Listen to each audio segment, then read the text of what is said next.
Just a nurse. That's what Dr. Ashford called her when the attending physicians gathered near the medication cart. Not by name. Never by name. Just a nurse who didn't understand her place in the ecosystem of Oak Creek Memorial Hospital in Houston, where hierarchy was oxygen and compliance was survival. Megan O'Brien wiped down the ICU monitor with a cloth that smelled like industrial bleach, the fluorescent lights above casting everything in a sickly green hue. Her hands moved with mechanical precision, swab left to right, corners last, never skipped the cable junction where bacteria collected like secrets. She'd been doing this for 3 years. 3 years of keeping her head down, her voice low, her observations to herself. 3 years of burying the woman who could read a combat situation in the space between heartbeats. The monitor beeped steadily. Room for 12. 74-year-old male, post-operative from a hernia repair, vital stable. She made a mental note anyway. Nurses like her didn't need to write things down. They carried numbers the way soldiers carried maps. Dr. Ashford entered during morning rounds at 7:36 a.m., his white coat pristine as fresh snow, his stethoscope draped around his neck like a symbol of untouchable authority. Behind him trailed 2 residents and a medical student, all moving in his gravitational pull. The chief of medicine didn't walk through the ICU. He glided through it, leaving a wake of deference and anxiety. Megan continued wiping monitors. She didn't look up. Looking up was often what triggered the correction, the subtle reminder that certain people were meant to be invisible. He stopped at room for 12. The patient file appeared in his hand like a conjured thing, and he began his assessment with the confidence of someone who'd never been wrong, or at least never in front of witnesses. Megan heard him murmur the medication orders: digoxin for the heart rate, a diuretic for the post-op fluid retention, morphine for pain management. She closed her eyes for 1 full second. Then she moved. Not quickly. Never quickly. Quickly drew attention. She approached the computer terminal with the kind of unhurried grace that suggested she was simply doing her job, checking on her own patients, nothing presumptuous about it. Her fingers hovered over the medication order Dr. Ashford had just entered into the system. The dosage was wrong. Not slightly wrong. The kind of wrong that made the difference between healing and harm: 120 milligrams of digoxin instead of 0.125. A decimal point misplaced. A zeroed added where it didn't belong. The kind of mistake that happened when you were too confident to slow down. She opened her mouth. The words formed in her throat, steady and careful. Doctor, the digoxin dosage seems. His hand rose. Not aggressively. That would have been easier, somehow. Instead, it was a gesture of infinite weariness, as if she were a small child asking why the sky was blue. Nurse O'Brien. His voice carried the texture of sandpaper on silk, rough underneath, polished on top. When you complete medical school, feel free to question my clinical judgment. Until that day, your role is to execute orders, not interpret them. The residents didn't move. The medical student stared at the floor tiles. The charge nurse, Denise, suddenly became very interested in her own computer screen 3 stations away. Megan's jaw tightened. One measured breath through her nose. Then she nodded, a small dip of the chin that said nothing and agreed with everything. She logged her concern in the patient chart anyway, a notation that would disappear under the weight of his authority like a pebble thrown into deep water. Dr. Ashford saw the notation. His eyes flickered to hers, and something cold and clinical passed between them, the moment a predator recognizes a threat it's not yet decided how to eliminate. He finished his rounds and left the unit at 8:12 a.m. At 8:33 a.m., Megan collected her break. 12 minutes, which was what the hospital allowed, which was 8 minutes less than what her body actually needed. She moved toward her locker in the break room, a gray metal box stacked 6 high in a room that smelled like stale coffee and someone else's sadness. The break room was empty. This was the best time, the morning shift still too busy, the night shift already gone, just a narrow window of 15 minutes where she could exist without performing the role. Megan opened locker 47 and reached for her phone, which was when her left shoulder brushed the supply cart parked too close to the lockers. The flinch was involuntary. Just a microsecond of tension, a sharp intake of breath through her teeth, her hand flying up to grip the top of her shoulder. The pain wasn't severe anymore. 3 years of physical therapy had brought her to a point where most movements were pain-free. But certain angles, certain pressures, certain brushes against the wrong spot, those still activated the memory of shrapnel entering at 45 degrees, the sensation of bone being rearranged by force. She steadied herself, breathing, lowering her hand. The pain receded to its usual baseline, a dull ache that lived in the joint like an old friend. That's when her eyes found the jacket hanging on the hook inside her locker. She hadn't looked at it in months. Hadn't wanted to look at it. It was a simple thing, a tan canvas field jacket, the kind soldiers wore in desert climates, the kind that carried dust and blood and memories a woman couldn't afford to have anymore. But inside the lining, sewn with neat stitches that she'd made herself 3 years ago when she still knew how to thread a needle with one hand while the other was immobilized, there was a patch. Faded from sun exposure and time, barely visible unless you knew where to look. A Special Forces unit patch from Ramadi. The emblem showed an eagle and a scimitar crossed through it, the colors so warm that the gold had turned pale, the green almost gray. It was the kind of patch that told people who knew about these things exactly who you were. What you'd done. Where you'd done it. Megan's breath caught, and this time it wasn't from pain. She reached into the locker and touched the patch through the jacket fabric. Her fingertip traced the outline of the eagle, an old habit from the days when she used to keep it on her chest, when she wore it with pride, when she was Major Megan O'Brien, commanding officer, tactical specialist, the kind of woman who could read terrain and people and danger with equal precision. 12 years of service. 3 separate combat deployments. Enough stories that the army had wanted to keep her forever. Until the shrapnel. Until the medics said the shoulder damage was too extensive for field work. Until the medical discharge papers came through with their sympathetic language and their understanding that some wounds don't show on the outside. She pulled her hand away from the patch and closed the locker. The fluorescent light in the break room hummed its mechanical song. Somewhere in the hospital, code bells and phone calls created a background noise that was constant enough that nobody heard it anymore. A ventilator wheezed in some distant room, keeping someone alive by force of machinery and medication. Megan picked up her phone. No messages. No calls. The same as every other break. She had 7 minutes left. She spent them sitting on the worn blue chair in the corner, the one that sagged on the left side from years of people trying to disappear. Her shoulder ached with a quiet persistence. In the ICU, the medication order Dr. Ashford had entered was still sitting in the system, waiting for a pharmacy tech to verify it, waiting for a nurse to administer it. Unless someone caught it. Unless someone did something about it before 11 a.m., when the patient was scheduled to receive his first dose. But that wasn't her responsibility anymore. That was the thing about being just a nurse. When you questioned the structure, when you pointed out the error, when you tried to protect the patient, you became a problem that needed solving. The faded patch in her locker knew different. The patch remembered a version of Megan who didn't wait for permission. Who didn't swallow her words. Who moved when something was wrong. But the locker was closed. The patch was hidden.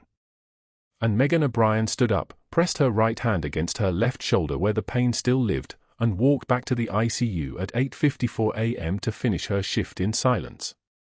What she didn't know was that her notation in the patient chart would be printed out and reviewed. What she didn't know was that Dr. Ashford was already typing the documentation that would go on the unit board by lunch, a formal write-up for questioning physician judgment, insubordination on rounds, failure to respect the chain of command. What she didn't know was that someone, somewhere, was about to make a decision that would change everything. But the room remained quiet. The monitors beeped their steady rhythm. And Megan O'Brien moved through her shift like a ghost, wiping down machines and checking vital signs and being invisible, exactly as she'd been taught to be. The monitors beeped their steady rhythm. And Megan O'Brien moved through her shift like a ghost, wiping down machines and checking vital signs and being invisible, exactly as she'd been taught to be. 7 a.m. arrived with the smell of stale coffee and institutional creamer. The break room was full, 3 nurses clustered around the counter, laughing about something on someone's phone. Megan pushed through the door, her scrub still damp from the early shift handoff. She poured coffee into a chipped ceramic mug, the kind everyone used, the kind that had been sitting in the hospital for probably 5 years. Steam rose. She turned toward the table. 3 chairs scraped backward at exactly the same moment. The nurses stood. They didn't speak. They didn't make eye contact. One of them, Jessica, who'd borrowed Megan's stethoscope 2 weeks ago, simply poured her full cup down the sink without drinking it. The other 2 followed. The sound of ceramic hitting the trash, nearly simultaneous. Then footsteps. Then the break room door swinging shut with a soft hydraulic hiss. Megan stood alone at a table that seated 8, her coffee steaming in her hands. She didn't move. She didn't flinch. She simply stared at the surface of the black liquid and watched the ripples from her steady breathing disturb the reflection of the fluorescent lights overhead. Somewhere in the hospital, a code team was running. Somewhere, a patient was being born. Somewhere, someone was dying. And here, in this break room that smelled like burnt coffee and the particular staleness of a space where no one opened windows, Megan O'Brien learned that isolation moved faster than rumors. She finished her coffee. Every drop. By 11 a.m., the written warning appeared on the unit board in the hallway outside the ICU. Red marker. His handwriting, aggressive and angular. M. O'Brien, written warning, questioning physician judgment undermines patient confidence and violates chain of command protocol. The words weren't just a reprimand. They were a declaration. They were a message in a language everyone at Oak Creek Memorial understood, the language of institutional power. Megan restocked gloves in the supply closet at 11:23 a.m., reading the notice reflected in the chrome surface of the paper towel dispenser. Her hand paused mid-reach into the cardboard box. One tear escaped, just one, tracking down her cheek like a soldier who'd broken ranks. She wiped it with her palm. Didn't turn around. Didn't let anyone see which direction the tear had come from. The charge nurse passed the doorway 3 times that morning and didn't acknowledge her. 2 p.m. arrived like a court-martial. Room 318. Lieutenant Colonel Marcus Webb lay unconscious in the bed, his daughter Sarah folded into a chair beside him, her hand resting on his forearm. The monitors beeped their algorithmic prayers. His blood pressure cuff cycled automatically, systolic reading wavering between 74 and 81, diastolic between 42 and 48. Low.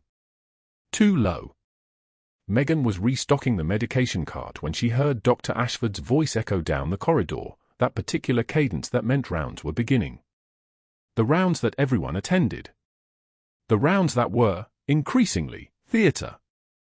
He arrived with 5 residents trailing behind him like remora fish behind a shark. His white coat was spotless. His stethoscope hung around his neck with the casual authority of someone who had never doubted his right to wear it. He walked to the foot of Webb's bed and glanced at the monitor display. The patient's hypertension requires vasopressor adjustment, he announced, loud enough for Sarah to hear, loud enough for everyone to hear. We'll start a lever-fed drip, titrate to maintain MAP above 65. Megan felt something ancient and precise wake up inside her chest. She stepped forward. Dr. Ashford, the blood pressure cuff needs recalibration, the readings are. He turned to Sarah Webb with a smile that belonged in a medical drama, the kind of smile that conveyed infinite patience with an inferior intelligence. You see, Miss Webb, some nurses don't understand their limitations. His voice was honey and venom. They watch doctors work and think that makes them doctors. It's actually quite common in younger staff. A kind of overreach. One of the residents smirked. Your father deserves professionals who know their place, Dr. Ashford continued, his hand gesturing as if he were conducting an orchestra. Not Florence Nightingale here playing dress-up in scrubs. The silence that followed was the kind of silence that breaks things. Megan took one measured breath through her nose. In. Hold. Out. The kind of breath she'd learned to take in a tent outside Fallujah when a sergeant had taken shrapnel and there were no trauma surgeons for 32 miles. She looked at Sarah Webb's face, the daughter's eyes wide, her mouth slightly open, the particular shame of watching someone you love have their dignity cut in front of strangers. Megan reached up and wiped the single tear that had escaped from her eye, her hand moving with absolute precision, her gaze never breaking from Sarah's face. She didn't look away.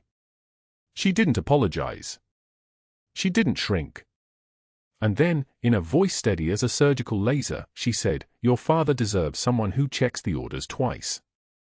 The monitor beeped once. Twice. 3 times. Dr. Ashford's smile didn't reach his eyes. "Clean the supply closet, Florence. That's more your speed." His resident said nothing. Sarah Webb looked at Megan for exactly 2 more seconds, a look that contained gratitude and pity and the recognition of 2 people watching the same predator circle. Then Megan turned and walked out of the room, past the residents, past the chart stand, back into the hallway where the fluorescent lights buzzed their eternal mechanical song.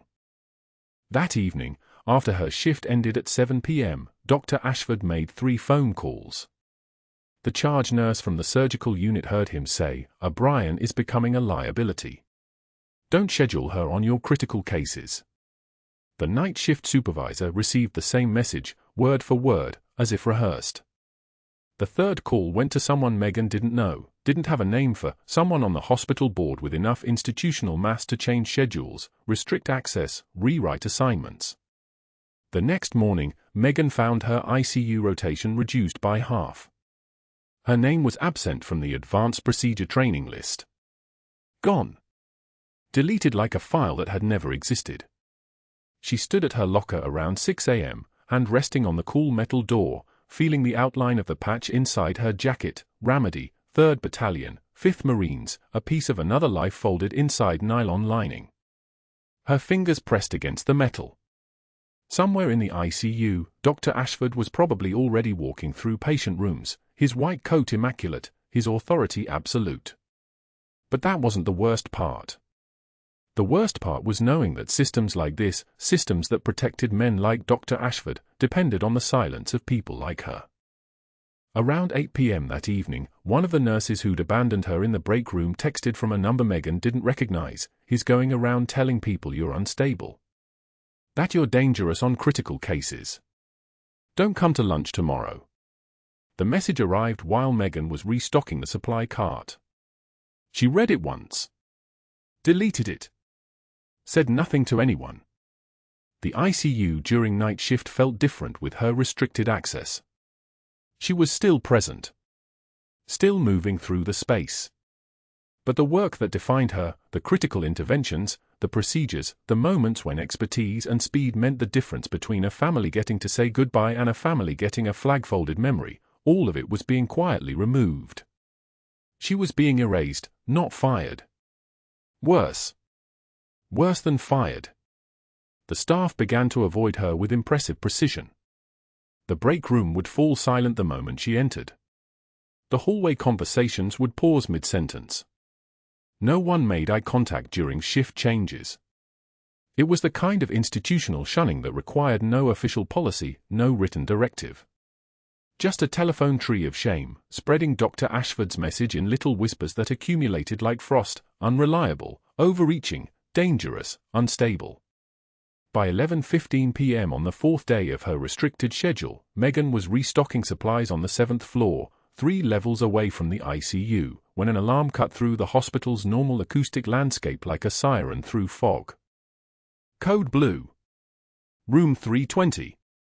The announcement came through overhead, clinical and urgent, Code Blue, ICU, Room 320. Code Blue, ICU, Room 320. Megan's hands froze over the supply cart. Room 320 was where they'd moved him, where they'd moved Lieutenant Colonel Marcus Webb after his daughter had been processed for admitting paperwork. She stood motionless for exactly 2 seconds. Then she moved. Protocol said she shouldn't.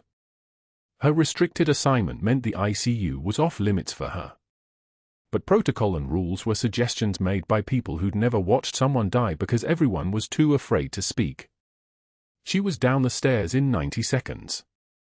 The crash cart was already positioned outside 320. She could hear the shouts, "Compressions are good, keep them going," and the sound of the defibrillator charging, that particular whine of electrical current building toward a shock. For minutes in, she could see through the doorway that they were working hard, working correctly, working ineffectively. PA rhythm on the monitor. No pulse. Epinephrine had been pushed twice.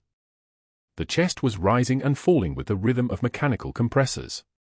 But something was wrong. Something fundamental. Dr. Ashford stood at the head of the bed, calling orders like a conductor whose orchestra was out of time. Megan stepped closer. Through the glass, she could see Webb's exposed chest, the scars, the particular pattern of old trauma that told a story. Entry wounds, clustered like a spray. Ramadi pattern. Blast exposure from the old days, healed but not gone, the kind of wound that could hide consequences for years until the scar tissue finally failed. She could see the monitor display, could read the rhythm, could feel, the way her body had learned to feel, what was happening inside that man's chest. Cardiac tamponade. Blood filling the pericardial sac. The heart drowning in its own fluid. And Dr. Ashford was treating hypertension with epinephrine, which would do nothing. Less than nothing. He needs a pericardiocentesis, Megan said. Too quiet. The code noise swallowed her words. The flatline tone screamed through the room. His chest, she said, louder now, stepping closer. There's tamponade. He needs a thoracotomy. Dr. Ashford's eyes found her. His expression shifted from concentration to something darker. Get out, O'Brien. You're not authorized here. But she saw what his eyes had missed. She saw the scars. She saw the physiology.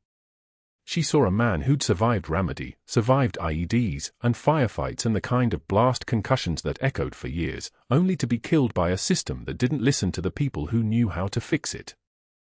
5 minutes no pulse. Sarah Webb was somewhere outside this room, probably crying. Probably feeling the particular weight of a daughter watching her father die in a hospital where everyone looked competent and no one was listening. Dr. Ashford turned back to the compressions. Continue CPR. Prepare another round of epi.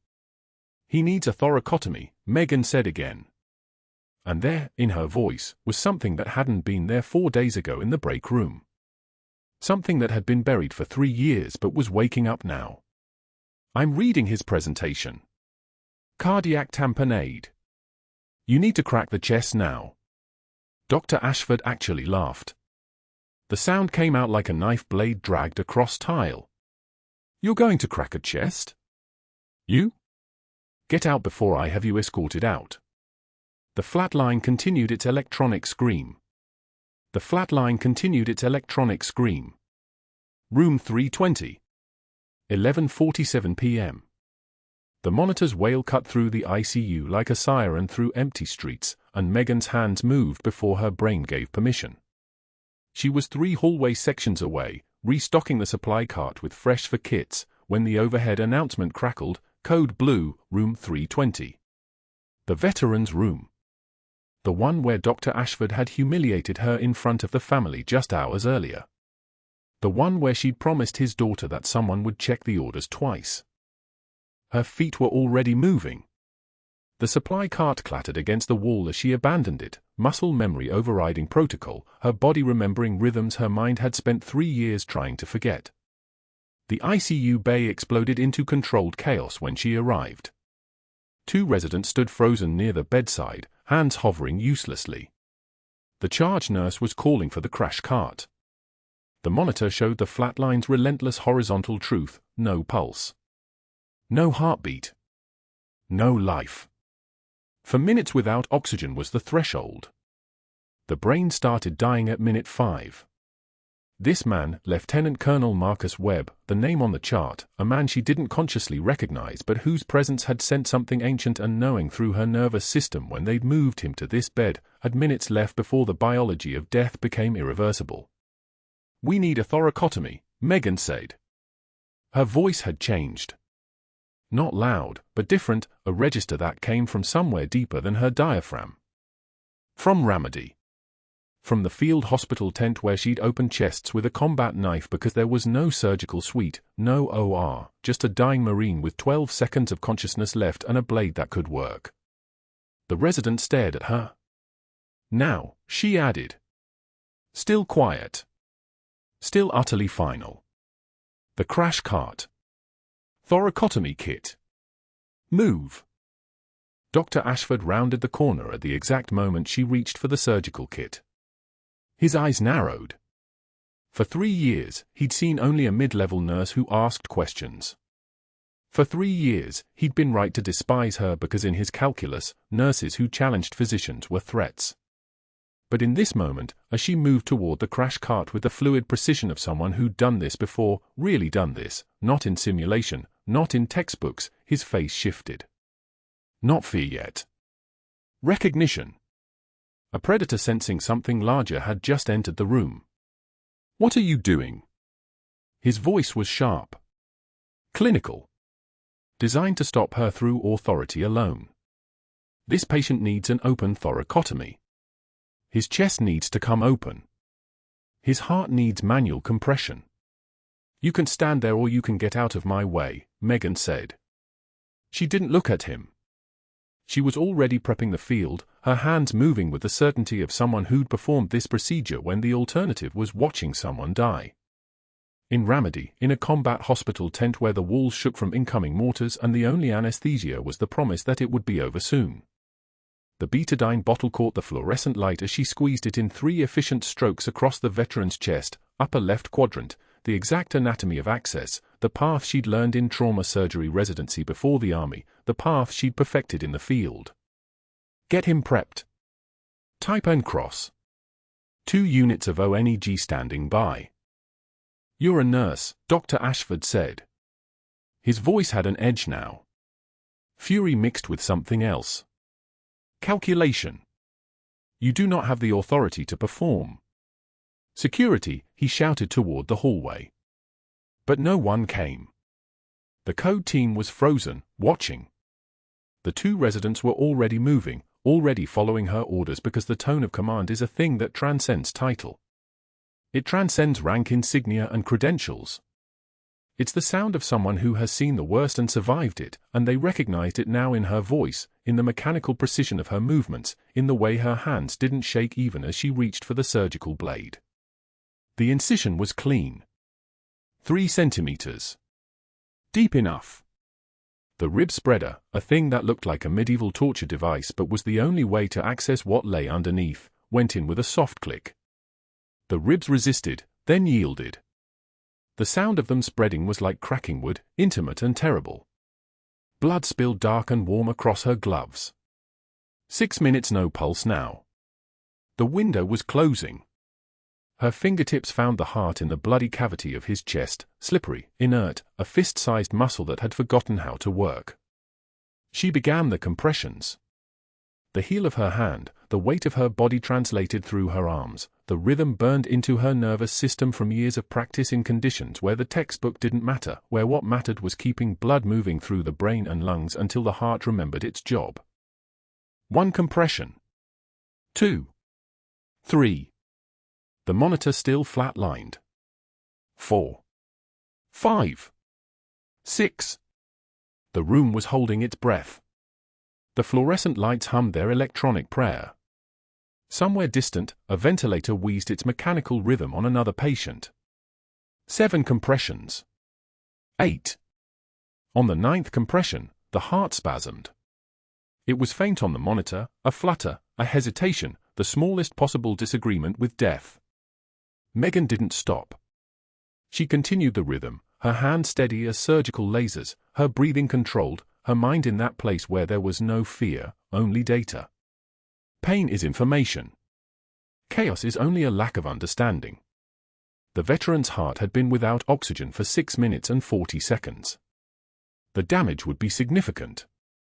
But damage wasn't death. Damage could be survived. She'd seen it before. On the 3rd set of compressions after that first spasm, the rhythm caught. The monitor beeped. Once. Twice. A pattern emerging from the electronic noise. The flat line broke. Irregular at first, then stronger. The room erupted, someone calling time of return, someone else shouting vitals, the mechanical urgency of crisis shifting into the controlled urgency of recovery. Oxygen saturation was climbing. 88. 92. 96. Blood pressure returning. The mathematics of life reasserting themselves. Megan stepped back. She stripped off the gloves, her hands covered in blood that was soaking through to her skin, warm and real and exactly what she'd expected. She'd done this before. She'd walked into impossible situations with nothing but her hands and what 3 years of training had taught her, and she'd brought people back. 18 lives in one siege. One Marine at a time. She didn't count victories anymore, but her hands remembered. Dr. Ashford stood against the wall, his face gone pale. Not with relief. With something far more dangerous. Calculation. Strategic assessment. She could see it in the shift of his eyes, the tightening at his jaw. He pulled the charge nurse aside, his voice low but audible. His fingers moved across his phone screen. His mouth formed words. Whatever he said next, she could see on the charge nurse's face, was a reassessment. A recalculation of the hierarchy. A recognition that the woman who'd just cracked a stranger's chest open without hesitation was not the woman who flinched when he raised his voice during rounds. "O'Brien," Dr. Ashford said. His voice was controlled again. Professional. Which was worse than anger. "My office. Now." She nodded once. A single gesture that carried no deference, no apology, no acknowledgement of his authority. Just acknowledgement that she'd heard him. She excused herself from the code team and followed him down the hallway. Her scrubs were soaked with blood. Her hands felt steady, but her mind was already moving ahead, calculating what came next. In the military, you learn to read hierarchy shifts in microseconds. You learn to understand when you'd moved from asset to threat in the eyes of someone with power. Dr. Ashford had moved her into threat territory the moment she'd opened that chest without asking permission. His office was cold. Climate-controlled. Decorated with diplomas and commendations that meant nothing in a room where someone had just done the work those diplomas theoretically represented. He closed the door. Didn't sit. Neither did she. "Unauthorized procedure," he said, already dialing. His phone was against his ear before she could respond. "This is Dr. Ashford. I need to report a serious liability event. One of our nurses performed an invasive surgical procedure without physician authorization or appropriate credentials." He paused. Listened. "That's correct. Open thoracotomy. Tonight. Room 320. Another pause. His eyes met hers while he listened to whoever was on the other end. "Yes. I've documented it. I'm recommending immediate removal from clinical duties pending investigation." He hung up and smiled. The smile had no warmth. It had only the satisfaction of a predator who'd found a way to neutralize a threat. "Effective immediately, you're reassigned to night shift psych. Your ICU access is revoked. Don't bother with administrative appeals, I've already made the calls. The board will hear about this tomorrow morning. You just committed assault on a patient. You just demonstrated flagrant disregard for the scope of nursing practice." He leaned against his desk. "There's a reason nurses stay in their lane, O'Brien. This hospital has liability insurance, and our insurance doesn't cover nurses who think they're surgeons." Megan nodded once. She stripped off her bloody gloves and dropped them in the biohazard container by his door. She didn't speak. She didn't defend. She didn't explain. She'd learned in Ramadi that sometimes the only power you had was the refusal to break, and in this moment, as she turned toward the door, she understood that Dr. Ashford had just made the single greatest mistake of his career. He'd just revealed his hand. He'd just shown every witness in that ICU that his first instinct when challenged wasn't to acknowledge competence. It was to destroy it. She walked toward the psych unit, her hand still smelling faintly of antiseptic and blood, and did not look back. The night receptionist at Oak Creek Memorial blinked at the two men in army dress uniform standing at her desk at 9:16 in the morning. Exactly 5 hours after Megan O'Brien's hands had restarted a dead man's heart. "We're looking for Major Megan O'Brien," the first soldier said. His name tape read Chen. His eyes were steady, professional, the kind of calm that came from having already survived worse. The receptionist's fingers froze above her keyboard. "We don't have a Major anyone. We have a Megan O'Brien, she's a nurse on the ICU staff. We need to speak with Major O'Brien. Immediately." It wasn't a request. It was a command. The receptionist's hands trembled as she reached for the phone. She'd worked at Oak Creek for 9 years and no one had ever asked for a nurse with a military rank. She dialed the night supervisor on the 3rd floor, her voice pitched higher than normal. "There are 2 Army officers in dress greens asking for Megan O'Brien by rank. Major." 3 floors above, in the psych ward hallway, Megan was listening to her new assignment. Effective immediately, night shift, psychiatric unit, restricted from ICU access pending investigation. The words had landed like stones. The supervisor was explaining the paperwork when Megan's pager buzzed with a code she hadn't seen in 3 years, the military emergency contact protocol that meant her past wasn't staying buried anymore. She took the stairs down instead of the elevator. Each step felt like descending into something she couldn't climb out of. Her scrubs were still damp from the thoracotomy, still carrying the faint iron smell of blood no amount of hand washing erased. The stairwell was empty, fluorescent bright, her footsteps echoing like a countdown. When she reached the main lobby, she saw them before they saw her. Captain Chen in dress greens, medals catching the morning light. His eyes found her face and recognition flashed across his features like a switch turning on. He straightened. Snapped to attention. "Major O'Brien." The words detonated across the nurses' station. Heads turned. Whispers started like brush fire spreading across dry ground. A nurse Megan had worked with for 18 months stared at her as if she'd suddenly become someone else. Which, technically, she had. The quiet nurse in the rumpled scrubs with the flinch when Dr. Ashford walked past her, that version of Megan O'Brien was being erased in real time by the presence of 2 men who addressed her by a rank she'd buried so deep she'd almost believed it was gone. Megan's eyes closed for 1 second. Just one. Long enough to breathe.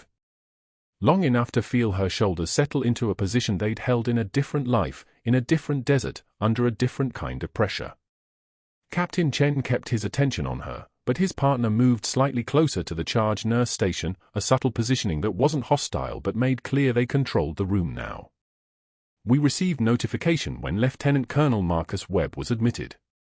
His military medical records pinged automatically in CENTCOM's database. The attending physician was listed as M. O'Brien, which triggered a background check." Chen's voice was measured, clinical, the way military personnel spoke about serious things. "Your file flagged an active TS/SCI clearance in your hospital's human resources database. Top secret, sensitive compartmented information. Still current." The night supervisor gasped. An actual audible intake of breath that made 2 other nurses look at her instead of Megan. Then Dr. Ashford appeared. He moved like he always moved, with the absolute certainty of a man who'd never questioned whether he belonged in any room. But this time his stride hitched when he saw the uniforms.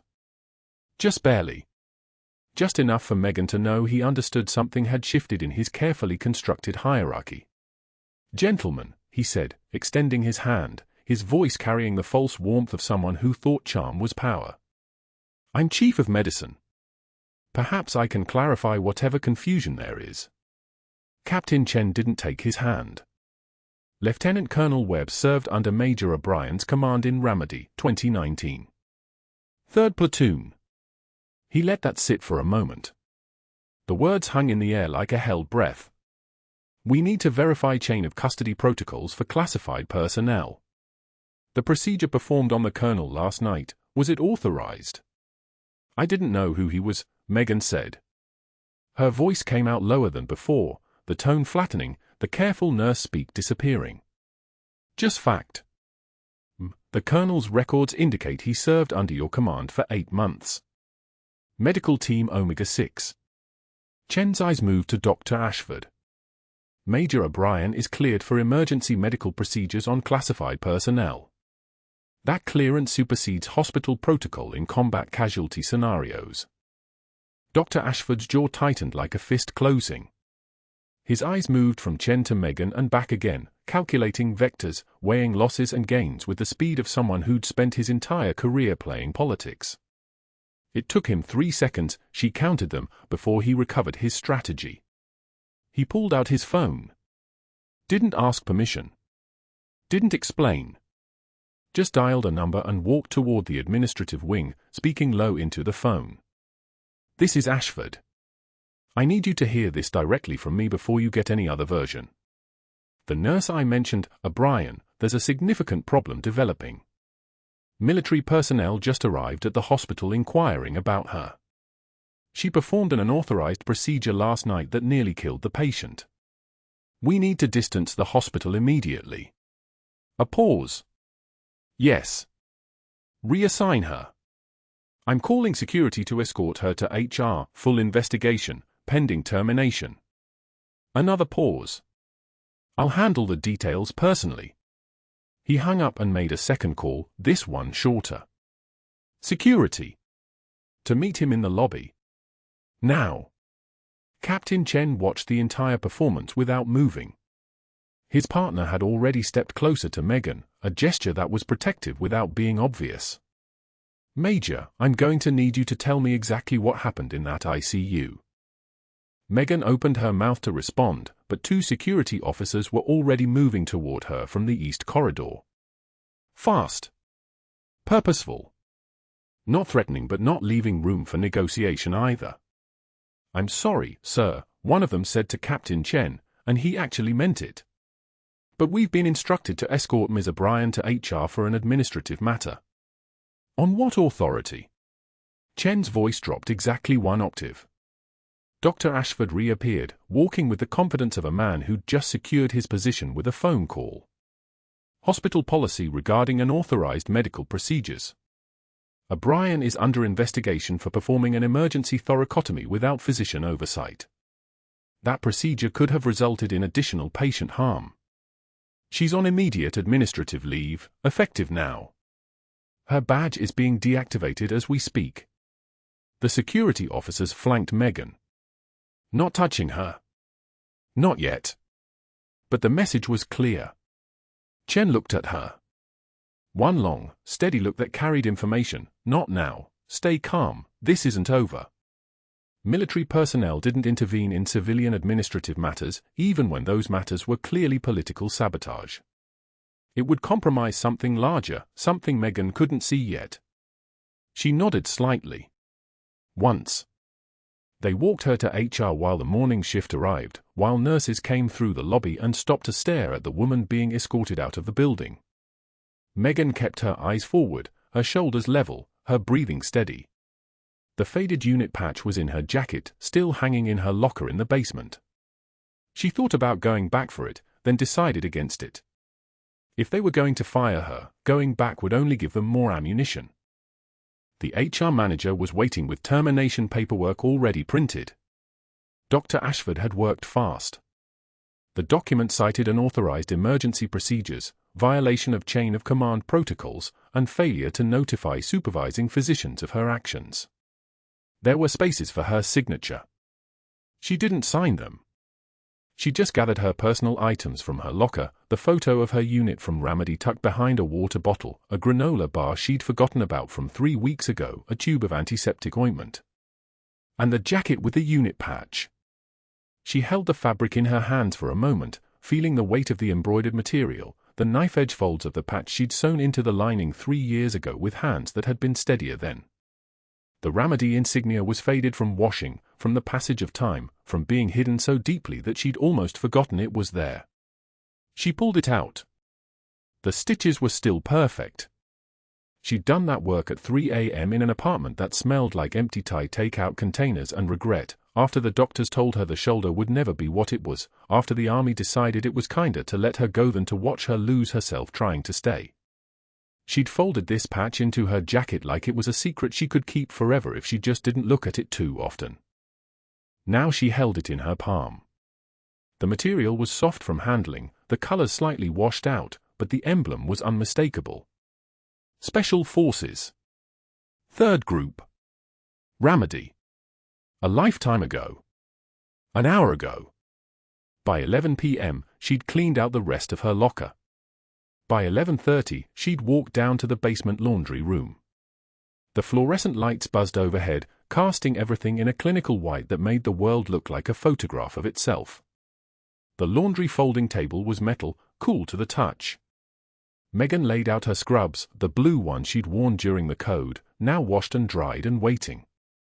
She folded them with the precision of someone who'd been trained to organize chaos. The first fold, the second, the third. Each crease sharp enough to cut. She folded them into a neat square, smoothed the edges, and set them on the counter. They smelled like institutional detergent and something else. Something like the end of something. The cotton was still warm from the dryer, and for a moment she held it against her chest like it was the last thing in the world that still made sense. The basement laundry room was empty at midnight.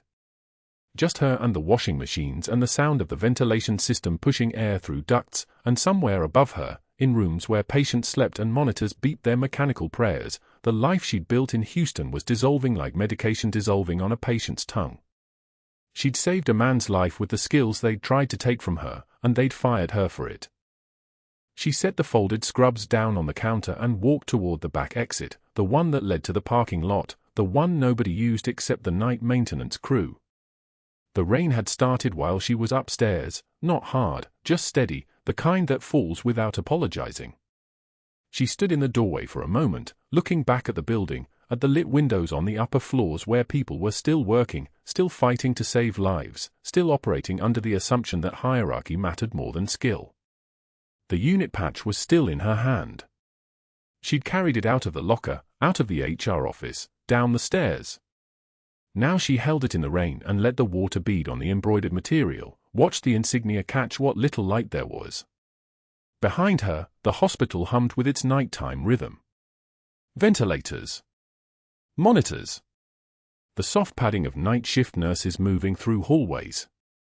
The sound of people caring for people, the work that never stopped, the job that demanded everything and gave back only the knowledge that you'd tried. She was walking away from all of it. The records clerk's hands trembled as she dialed administration. Her voice came out barely above a whisper into the phone, "We have a flag. Employee file. Major Megan O'Brien. Decorated Special Forces Officer. Active TSSCI clearance working under false credentials." The administrator's pen stopped moving mid-note. In the waiting room 3 floors below, Lieutenant Colonel Marcus Webb's daughter read the name aloud from the discharge papers, her voice cracking on the rank, Major. The hospital administrator opened the classified file with shaking hands, pages of commendation spilling across his desk like a confession. 2 bronze stars. A silver star. A purple heart. Each one a weight that bent the light in the room. The paper was official. The seals were real. The rank was not a typo. But that wasn't the worst part for Dr. Ashford.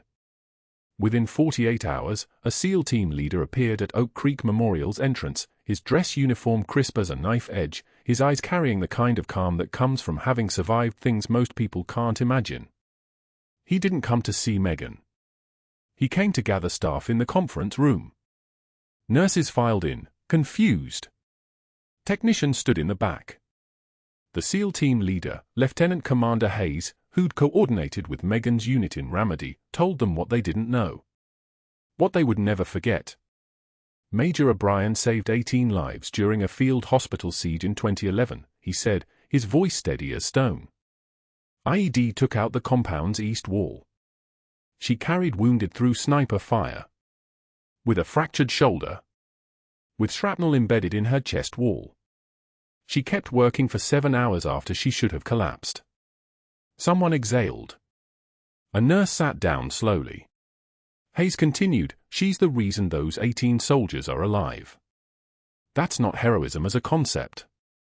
That's 18 actual people walking the earth who wouldn't be if she'd followed protocol and waited for evacuation." He paused. "She didn't tell anyone at this hospital because she didn't think it mattered anymore. She was just a nurse. She's just a nurse." The room absorbed this.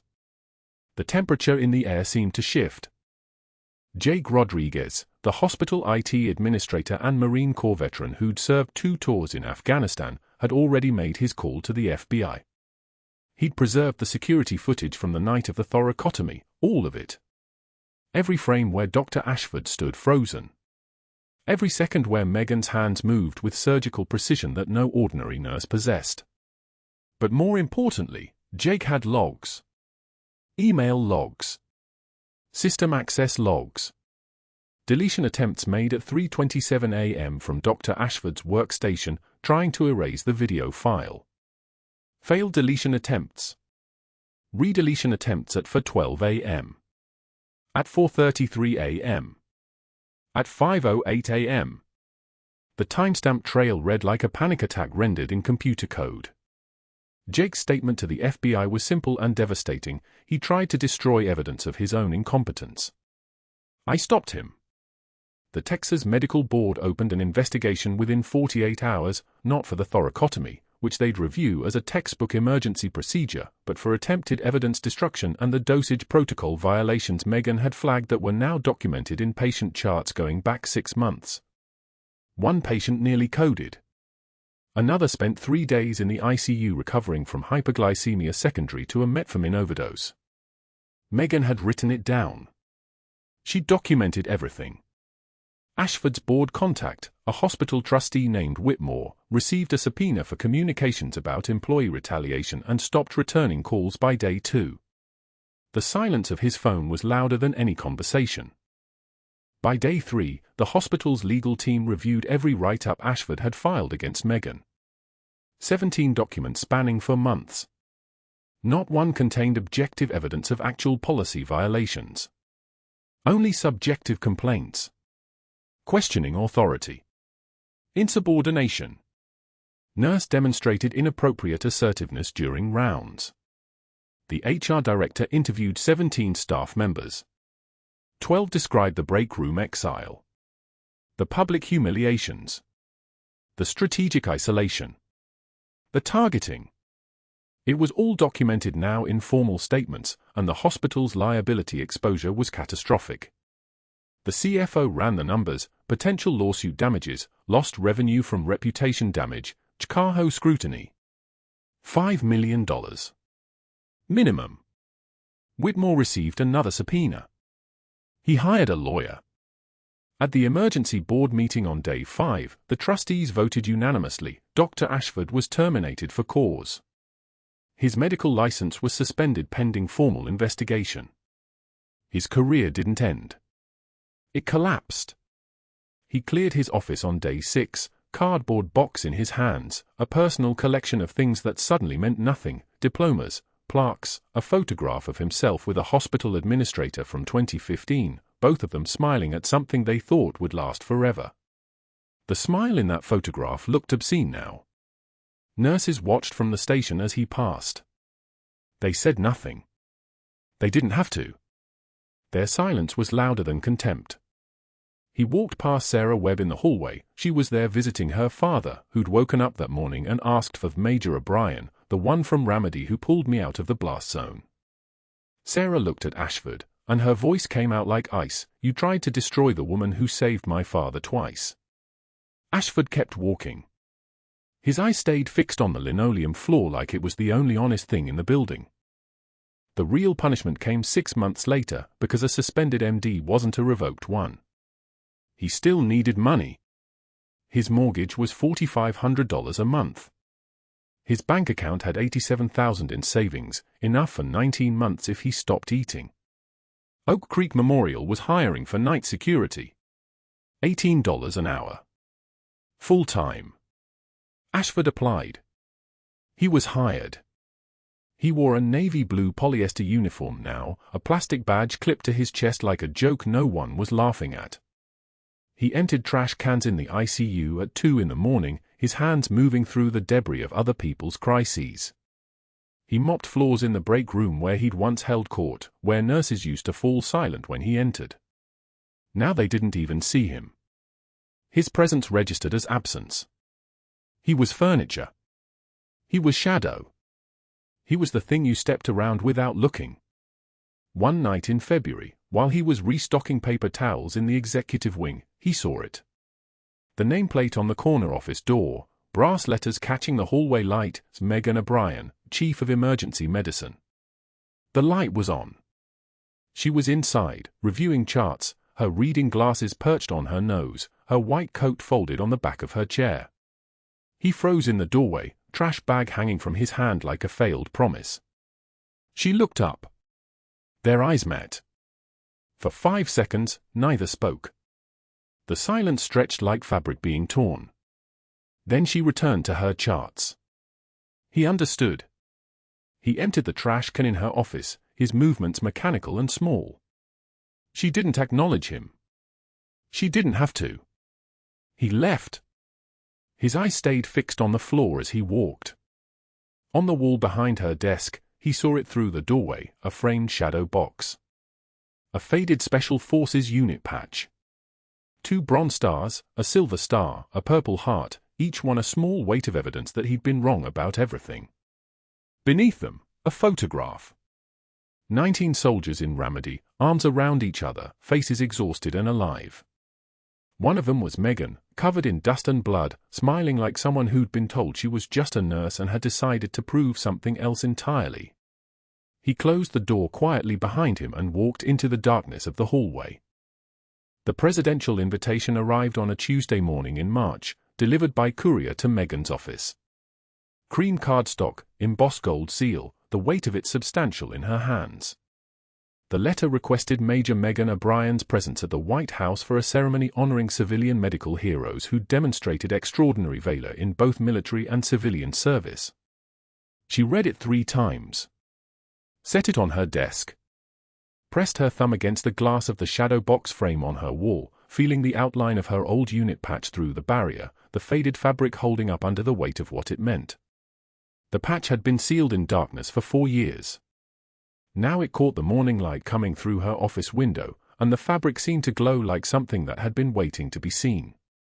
That evening, she visited Lieutenant Colonel Marcus Webb at his home. He was fully recovered now, walking his daughter's dog in the backyard, moving without the careful precision of someone still healing. He saw Megan and snapped a salute, his grin pulling wide. "Major. I owe you twice now. Ramadi and Houston." She waved him off. "You don't salute anymore, Marcus. We're both civilians." He shook his head, and his voice came out steady. "Once Special Forces, always Special Forces. You brought me home twice. That's a debt I can't repay." Sarah Webb brought out coffee, and they sat on the porch, and Marcus told stories about Ramadi that Megan had forgotten, the time she stitched up a soldier using dental floss because they'd run out of sutures, the time she talked a 19-year-old through a panic attack while mortars fell, the time she carried him and 2 others 300 yards through sniper fire after the IED blast, her shoulder screaming, her vision narrowing to just the next footfall, the next breath. "I didn't remember your face in the ICU," Marcus said quietly. "But my body remembered your hands. That's why I didn't fight when you cut me open. Some part of me knew I was safe." Megan squeezed her coffee cup and said nothing, because what was there to say? The work had always been enough. The work was the only language she'd ever needed. On her drive home, Megan passed Oak Creek Memorial and saw Ashford through the ground floor windows, mopping the main lobby, alone under fluorescent lights at 11 p.m. The mop handle moved in mechanical circles. His face was turned down. She didn't slow down. The ceremony was in 2 weeks. She'd wear her dress uniform for the first time in 4 years, and her hands wouldn't shake. She never shook. That was the thing no one understood about people like her. Trembling was a luxury they'd learned to stop affording themselves somewhere between their first field surgery and their last impossible choice. Tonight, she went home to her apartment, hung her white coat on the back of the door, and pulled out an old photo album from Ramadi. There was a picture of her unit, all of them laughing, covered in dirt, and someone had written on the back in faded ink, "Lighthouse, you got us through the dark." She set it on her nightstand, turned off the lamp, and slept without nightmares for the first time in 3 years. The sleep was the kind that comes from carrying something heavy and finally being allowed to set it down. The hospital installed a new plaque on the wall of the main entrance that month. Brass letters on polished marble. In honor of Major Megan O'Brien, Chief of Emergency Medicine, whose courage and skill exemplify the highest standards of medical care. Below it, added by the staff in smaller letters, "True class is what you do when the lights go out." Through the window behind the plaque, the hospital's lit windows glowed like a constellation that some people could reach and some could never touch again. Ashford walked past that plaque every night at 2 a.m., carrying his trash bags and his diminished life, and he understood finally what he'd never been able to comprehend when he held authority, that power isn't something you take from people by isolating them and breaking them down. Real power is something you already carry inside, the kind that doesn't need validation because it's already been forged in fire and blood, and the kind of choices that change you at the molecular level. Megan O'Brien had been powerful the entire time he was trying to destroy her. She'd just been quiet about it. You see unsung heroes every day. The person in scrubs at the coffee shop. The one with calloused hands who works nights. The one who says less and does more. Don't judge them by what they're doing now. Judge them by the strength it took to get here. Subscribe for more stories of the people walking among us who've already survived the worst.